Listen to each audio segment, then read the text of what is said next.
Welcome to the Deep Dive. Today, we're diving into a really familiar story, but maybe looking closer than usual. Jonah, chapter 1. Yeah, it's one people often think they know well, but the details are fascinating. Absolutely. And it kicks off immediately. The word of the Lord comes straight to Jonah, son of Amittai. Right, with a very clear instruction. Go to the great city of Nineveh. And preach against it. Yeah. Because its wickedness, God says, has come up before me.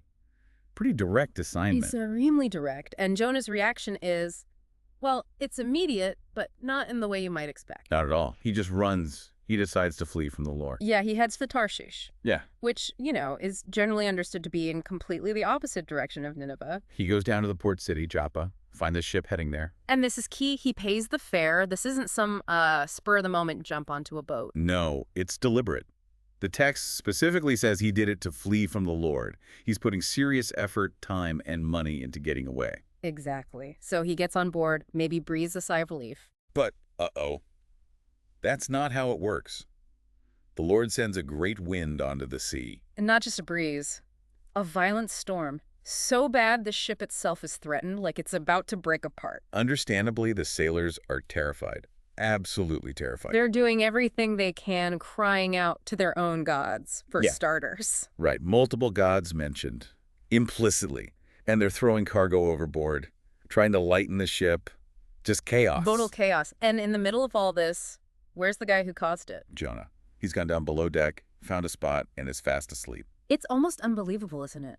Seasoned sailors are fighting for their lives, and the prophet is sleeping through it. So much so that the captain has to go find him, shakes him awake, basically says, "What are you doing sleeping? Get up, call on your God. Maybe he'll notice us." Maybe your God can help because ours aren't doing much right now. Desperation. And when nothing else works, the prayers, the jettisoning cargo, they resort to another method. Right, casting lots to figure out, okay, who is responsible for this disaster hitting us? And, the lot falls squarely on Jonah. No escape now. They immediately confront him. Who are you? Where are you from? What have you done? And Jonah, to his credit here, perhaps, is up front. He says, "I am a Hebrew. And I worships the Lord, the God of heaven." And listen to this part. Who made the sea and the land? Oh, wow. Imagine hearing that from the guy who's caused this storm on the sea, made by his God. Exactly. The text says the sailors were already terrified, but hearing this, that he worships the creator of the very sea that's about to kill them and that he's fleeing this God, their terror just skyrockets. So, with the storm getting even worse, they ask him, point blank, "What should we do to you to make the sea calm down?" And Jonah gives them the only answer, really. Pick me up and throw me into the sea. He takes responsibility. "I know it is my fault that this great storm has come upon you." But here's another surprising turn. The sailors, they don't just do it. No. They actually try to row back to land. They make this huge effort to save him, maybe themselves too, without resorting to that. Really struggling against the storm, but it's useless. The sea just keeps getting rougher. They can't make any headway. So, they realize they have to do what Jonah said. But even then, look what they do. They pray. But they pray to the Lord, to Jonah's God. Yeah. They say something like, "Please, Lord, don't let us die for taking this man's life.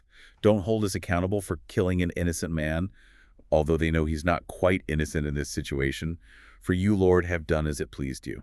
They recognize God's sovereignty over the whole event, even as they're about to, participate in it. It's remarkable. Then they take Jonah and throw him overboard. And the result? Instant.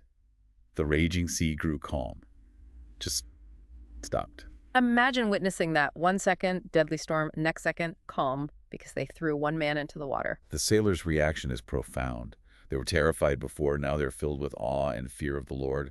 A different kind of fear. A reverent fear. The text says they feared the Lord exceedingly, and they offered a sacrifice right there and made vows to him. A total conversion experience almost. But Jonah's story isn't over just because he's in the water. Not by a long shot. The Lord provided a great fish. The text emphasizes God's provision here. And this fish swallows Jonah. And there he is, inside the fish for 3 days and 3 nights. End of chapter 1. Wow. So much happens in just this opening chapter. Recap. God commands, Jonah flees, huge storm, sailors panic, Jonah sleeps, lots are cast, Jonah confesses. Sailors try to save him, fail, pray to the Lord, throw Jonah overboard, sea calms instantly. Sailors fear God and worship. And then the fish, provided by God, swallows Jonah. 3 days, 3 nights. Phew. So thinking about all that, what really stands out to you, the listener? Consider those reactions during the storm. Yeah, the contrast is stark, isn't it?